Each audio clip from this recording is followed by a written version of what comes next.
Hello friend, good morning, শুভ সকাল সবাইকে। এই ঘুম থেকে উঠলাম, দেখো দরজা খুলছি, বাইরে রোদ উঠে গেছে। উঠতে ইচ্ছা করছিল না আজকের, মনে হচ্ছে আর একটু শুয়ে থাকি, কিন্তু মানুর পড়া আছে, সেই জন্য উঠতে হলো। দেখো ছেলে এখনও ঘুমোচ্ছে, যাই বাইরে সবাই উঠেছে বাড়ির টুকটাক করে, শুধু আমি দেরি করে উঠলাম।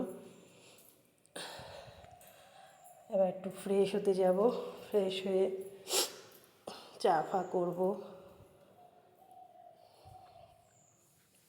চা করতে চলে এসেছি রান্নাঘরে, ঠান্ডাও লেগে গেছে, তাই একটু আদা দিয়ে চা করে নিয়ে আসলাম। আমি চিনি খাই না, দুধ খাই না চায়ে, শুধু লিকার চা খাই, তাও চিনি ছাড়া। আদা দিয়ে চা করে নিয়ে এসেছি। এখনও ছেলে ঘুমোচ্ছে কাঁথামুড়ি দিয়ে, আমাদের এখানে একটু একটু ঠান্ডা পড়ে গেছে। এবার রান্নায় চলে এসেছি।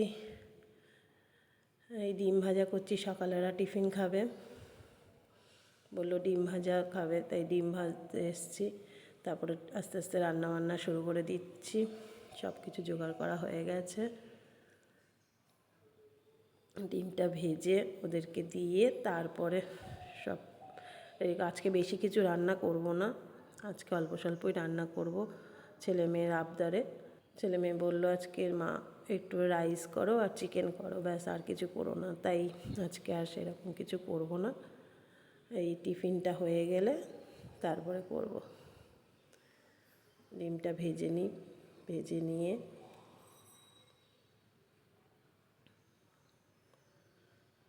সকাল থেকে তো বুঝতেই পারছো, সব রান্না বান্না এইসব করতে করতে কতটা সময় কেটে যায়। এই রান্না বান্না হয়ে এসছে, এই রাইস হয়ে গেছে, চিকেনও হয়ে গেছে, চিকেন কষা আর রাইস। আজকে আর বেশি কিছু রান্না করিনি, তাহলে আর একটু আলু কষা ছিল সেটাই, তা আজকে বেশি কিছু